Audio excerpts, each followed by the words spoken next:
but let's go ahead and focus on the desk really quickly. So this is the character sheet that I was playing through with our regular game. Now, so there's a couple things.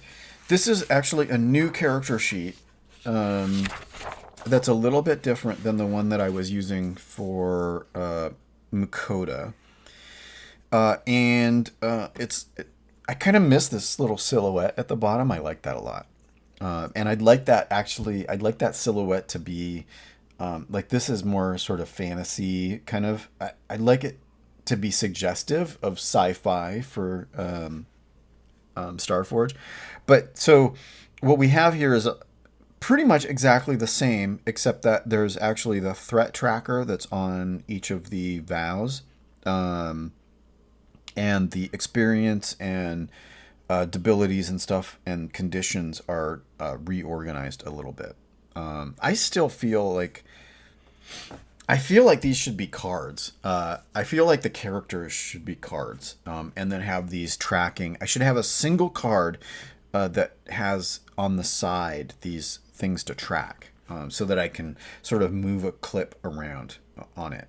Kind of like Expedition RPG, where it has the clip for how many health points.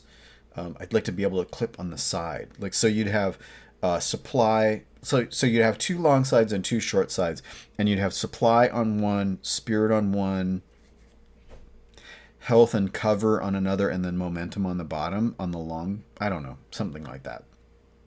But anyhow, so we're going to use a different sheet, and then I have the positional map that we're going to use to represent our position and stuff. So let's move this out of the way.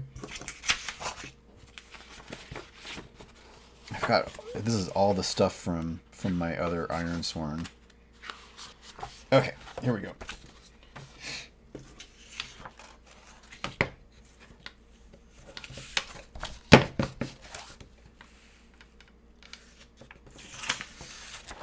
So we're going to have to decide a couple things. The first thing that we're going to have to do is we're going to have to decide what our character is. Oh.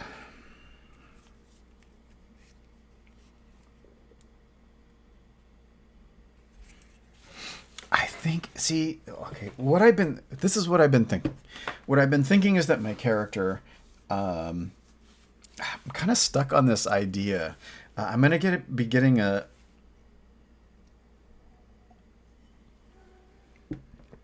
I've been kind of stuck on this idea. And the idea is this sort of uplifted octopus who is sort of like a stealth operative. So I'm thinking like sniper and stealth and shadow. So I'm going to go with Wits 3, Shadow 2. Is it Edge and Heart or Iron? I think Iron is 1 because I'm a soft octopus. And I'm a soft octopus, so I'm going to do Heart 1 and Edge 2. So Edge 2, Heart 1, Iron 1, Shadow 2, Wits 2. Wits 3, sorry.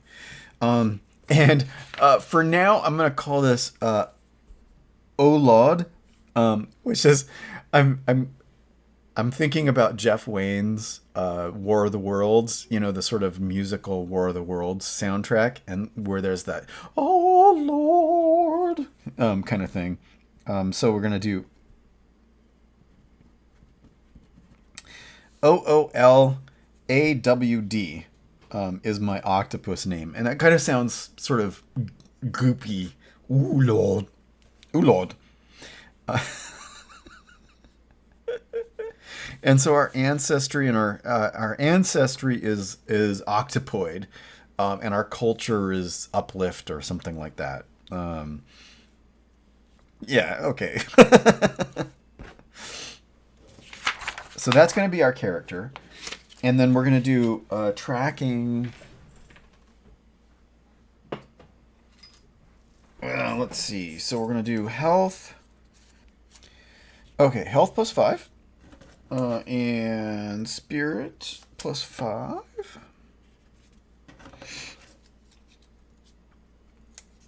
Supply plus 5. And then momentum should be 2, right?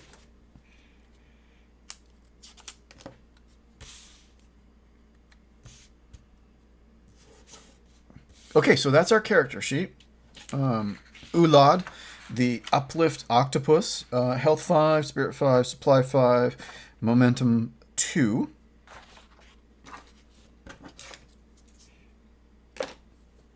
Now, the other thing that's a little bit different that I'm going to be doing, what I said was I'm going to be tracking.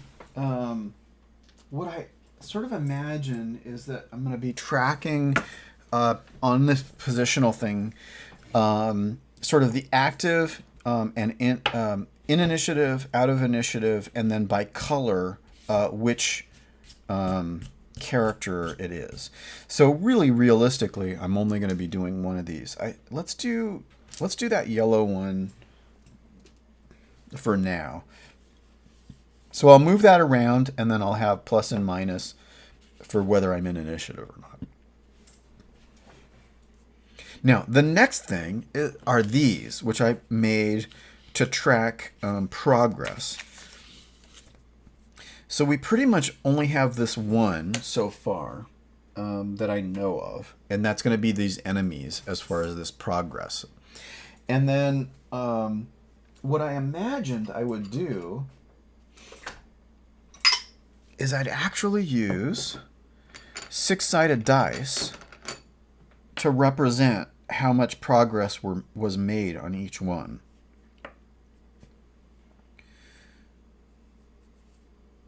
And then, you know, if I were doing threat, what I was imagining is that I would mark my threat as just sort of a progress. This is a fate token turned upside down to the star side. And so if I were marking the progress of a threat on a particular vow or whatever, I could just mark it with that, since it's incremental.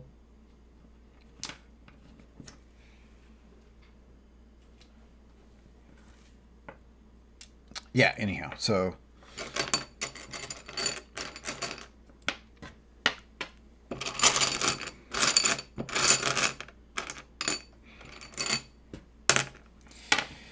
and yeah, so it's just going to be 4s this whole time. So I can actually, because I'm not using ticks for this one, each progress is going to be a full 4.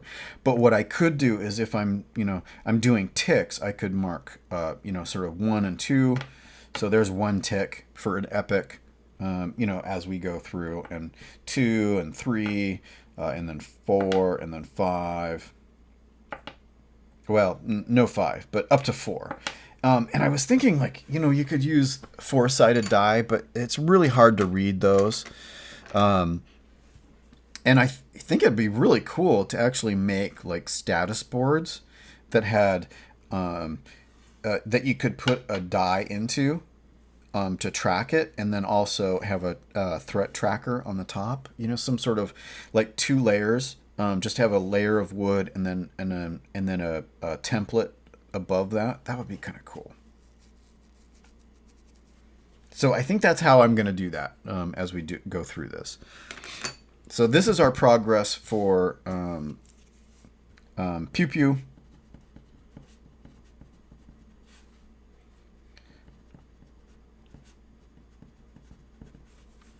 So that's our Pew Pew Playtest. Okay, so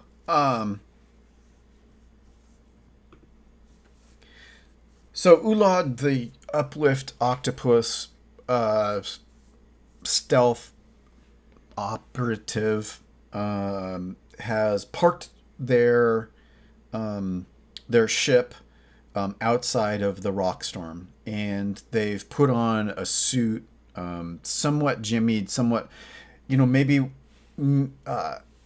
we didn't know what scene had happened before this. So what happened is Oolawd had found out about this relic and didn't have any supplies and stuff, and so had to sort of MacGyver together a ship and an EV suit in order to get here, and is just sort of ill prepared because of how improvisational the preparations were.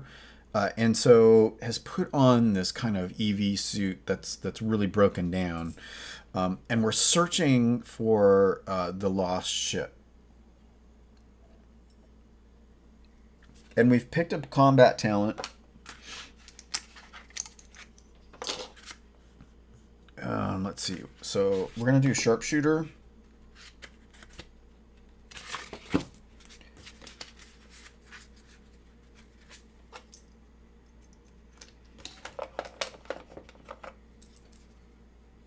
Oh, I already got one. Oops.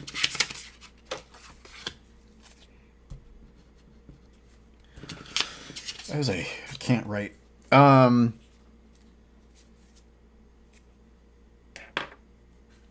Okay, and then so I think this tracker is not finding the reliquary. This tracker is just the combat tracker. So this is the 3 cultists as a mob. That's what I'm thinking. And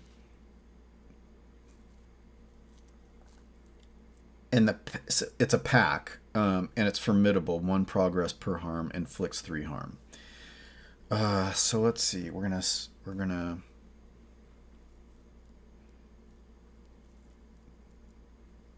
edge +2. So our current cover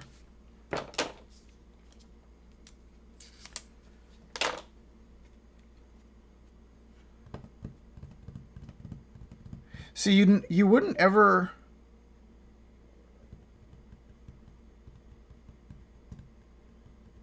would you ever position yourself on taking cover? I don't okay, that's a little bit confusing. That's one thing that I'll say is confusing, is that this is a status tracker, but also it's a position. But it's really the same as on the move. But you could be at a distance taking cover. I don't think this is actually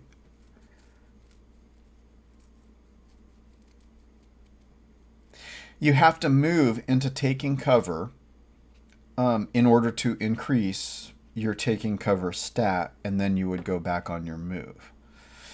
So we're going to start out with edge +2, and that's going to be 4. So we're going to be at 4 for taking cover.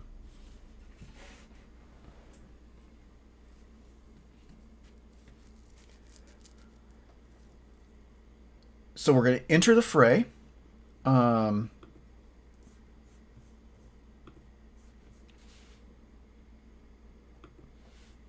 And so we're going to roll entering a fray. Does that show up? I don't know if that shows up well enough.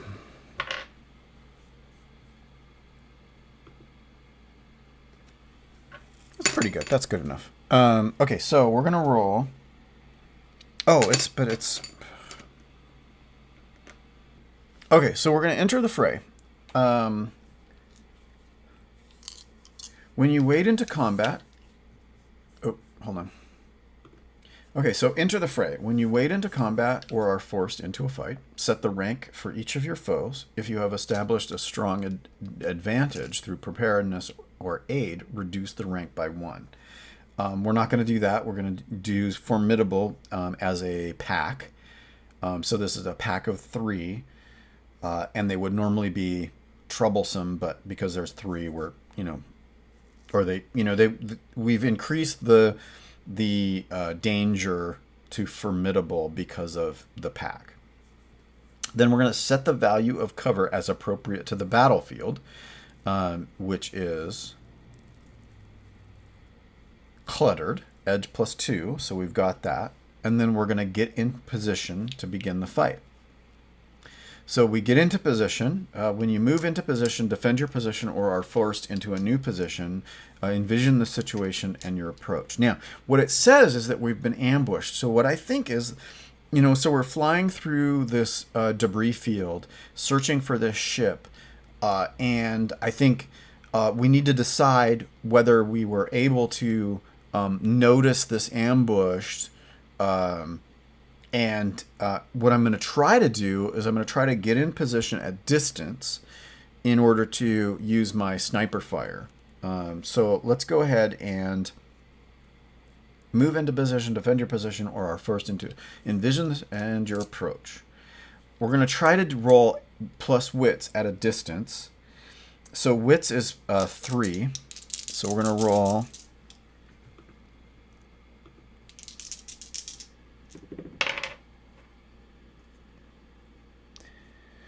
Okay, that actually is a strong hit. So we're going to be at a distance, and I've got initiative.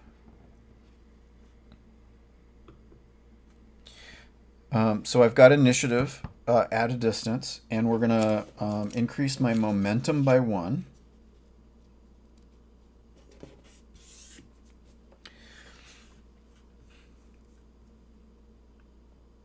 And now we're going to strike.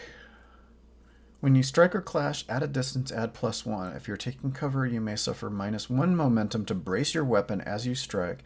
If you do, add +2.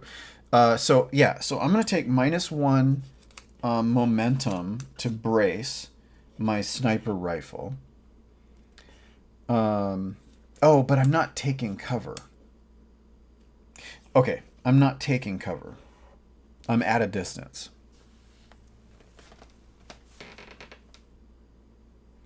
So should I have taken cover first? So I'm going to roll that back. I think what happens is that there's this ambush that's set up, and I think that I'm going to take cover, trying to avoid the ambush. And what that means is that it's actually cover is +4. So over on the dice, I rolled a 5, and so that's 9, and that actually is still a strong hit. So we're taking cover, and that's not. So when do I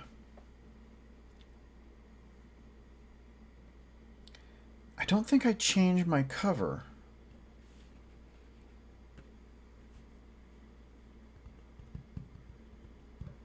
Right?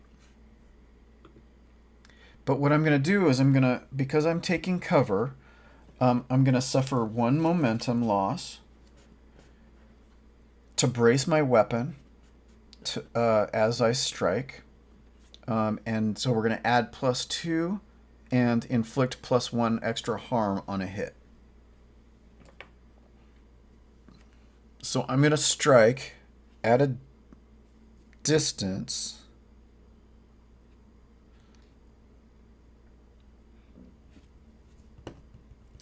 Yeah, see, so I'm struggling here because of the difference between this. It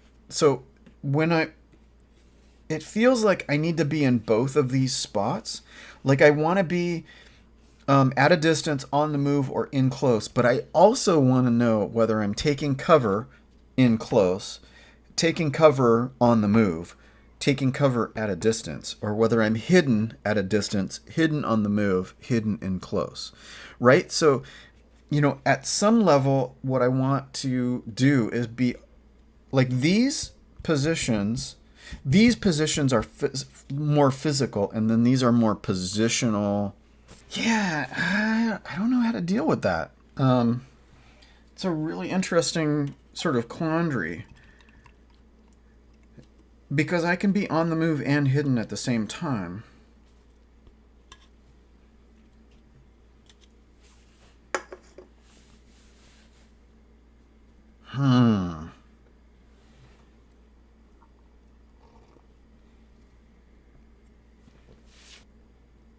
It's almost like on this positional map, I want at a distance, on the move, in close to be 1 status tracker, and then I want hidden, taking cover in a bad spot to be sort of the equivalent. So I want 2 two lines. One is like physical position and one is sort of status position. So that I can be hidden when I'm in close, on the move, or at a distance, and I can be taking cover at a distance, on the move, in close, or I can be in a bad spot at a distance, on the move, and in close. And so I kind of want both of the. I want those to be. I really like this, the look of it and everything, but it really feels like I want it to be sort of this two-line slider, two separate sliders, because I can. Yeah, oh man. That's a struggle. That's a struggle.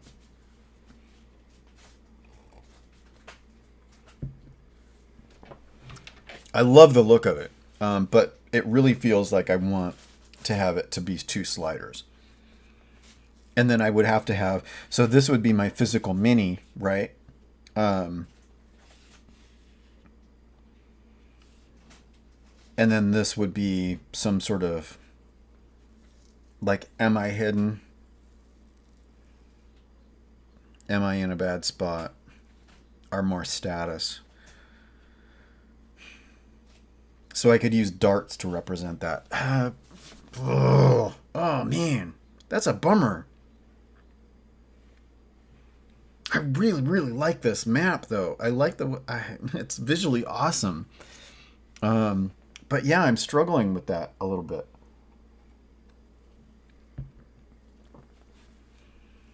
Okay, so I'm taking cover. Was my move. So let's try this again. Okay, so actually maybe this does work. Maybe this does work. Because getting in position would be what I would do next. I'm taking cover, and then I'm going to get in position to try and... I'm in cover, but I want to be at a distance, right?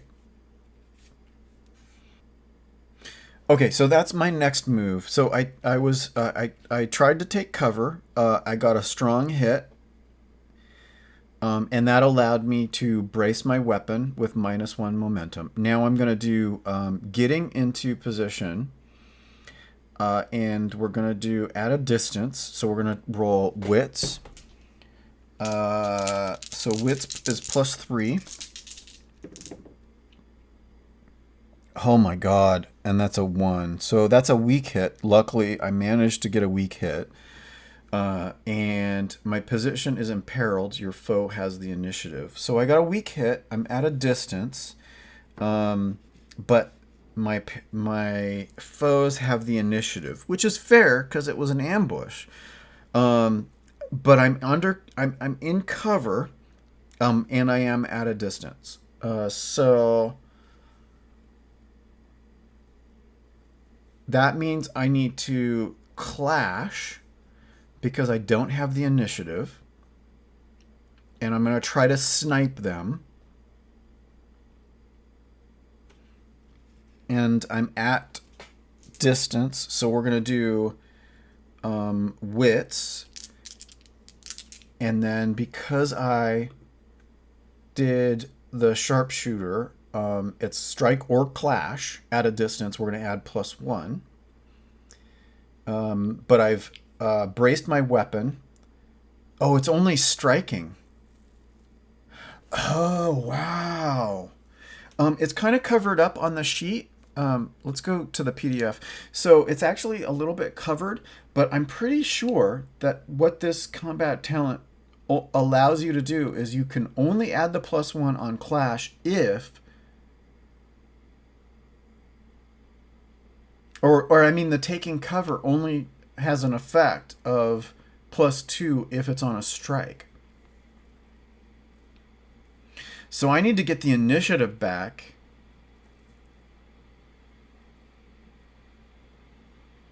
In order to get that advantage. Oh, man. Wow. That's a wrinkle. That's a really interesting wrinkle. Okay, so I'm going to strike at a distance, or clash at a distance. I'm going to get +1 because it's at a distance and I'm a sharpshooter with my rifle.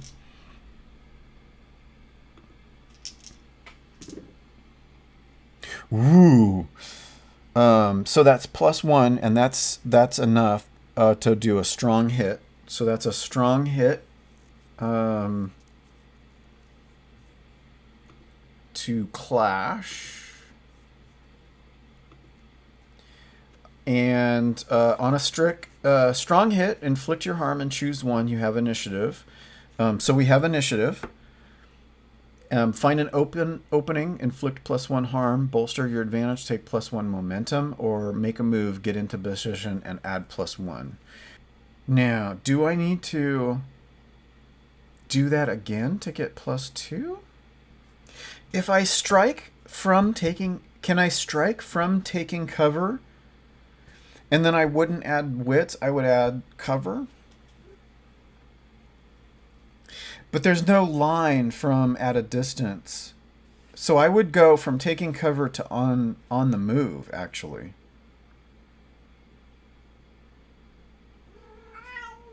Renga. Come on, up. Up. Come on. Come on. Hi.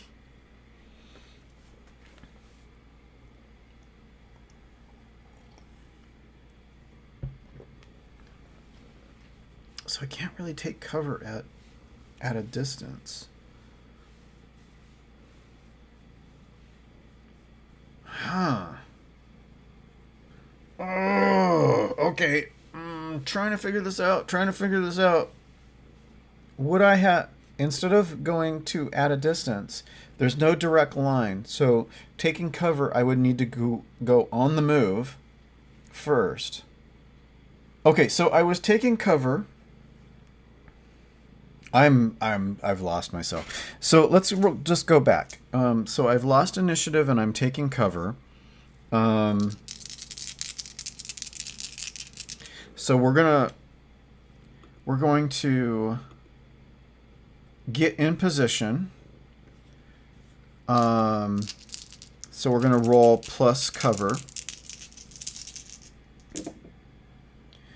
Is +4, so that's a strong hit. Puts you in position and gets you control. So we're going to move 1 momentum up. And we've got initiative. And then we're going to go to on the move.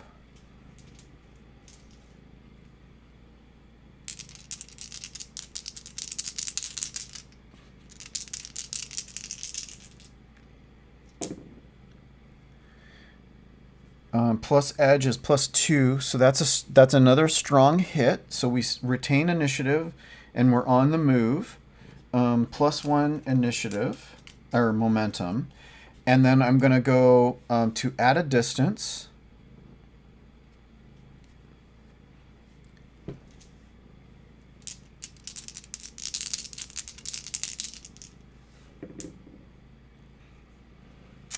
Plus wits is 3. That's a weak hit, so I lose initiative. So they see me as I'm moving to get at to remove myself at distance. But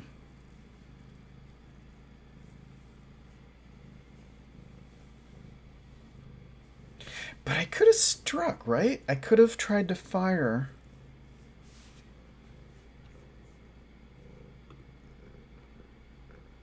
Striker class at a distance. Okay. So I lose initiative.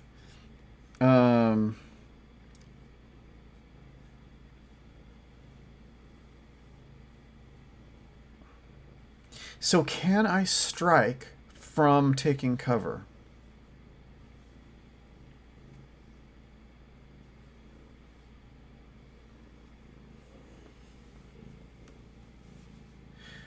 So if I could strike from taking cover, then I wouldn't have gone. But I have to go from taking cover to at a distance.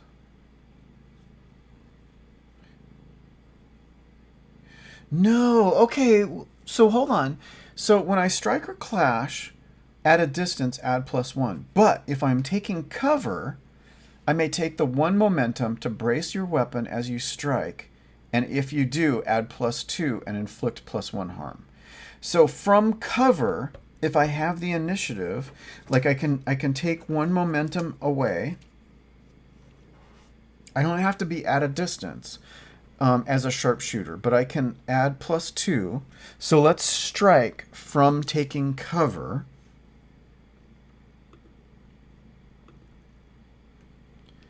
And we're going to roll +2. That's 3 6s.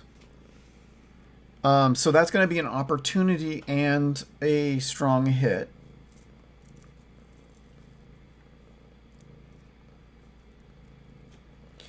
And so that would be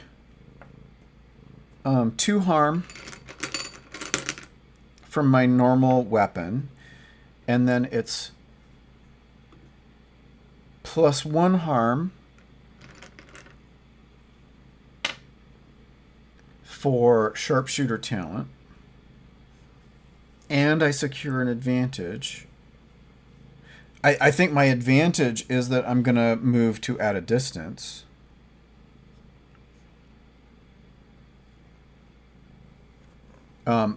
I take cover, I take a shot, and then I'm able to like extract myself to at a distance.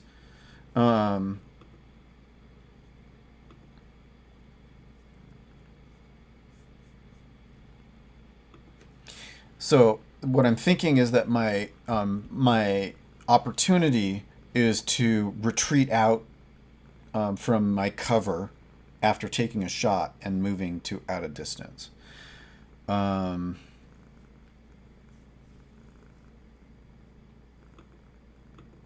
Without having to do get into position roll.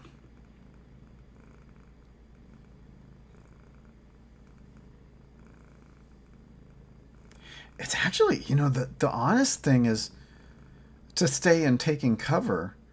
I don't even need to do, I'm thinking I don't even need to do, if I use my sharpshooter talent and I stay taking cover, I can actually do better than if I'm at a distance. So my opportunity is I'm actually able to find even better cover. So I move cover up to 5. I'm able to find a super duper sniper spot. So we're going to make cover 5. So I'm going to go ahead and take -1 momentum. And then we're going to do +2 and inflict +1 harm. So I'm going to go ahead and roll again. And we're at cover 5. So we're +5 from taking cover. And that's an 11 versus a 7 and a 3. So that's a strong hit. So I retain initiative, and I do another 2 from my weapon.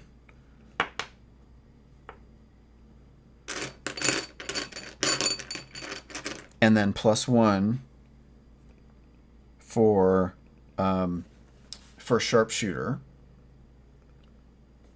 That's 6. Should I? Oh man. Should I try to end it? Because I've got initiative.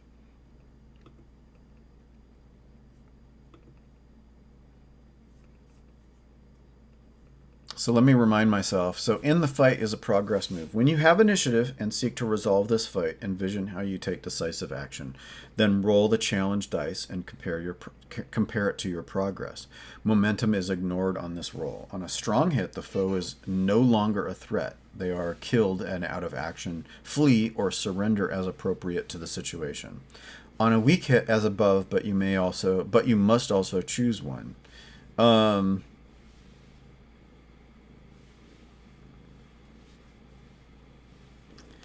Yeah, so I think what happens is, I'm plugging away at these guys, this pack, right? And I've got it's like the laser sight on my sharpshooter, and I'm just hovering it over the one who I haven't hit yet, right? And I've got the laser red dot right on their chest. And I'm trying to end the fight by intimidating them into just sort of I'm going to shoot you through the heart if you don't stop and end this right now. So let's go ahead and roll. We're going to roll against my progress so far. Can I do it? So we're at progress 6.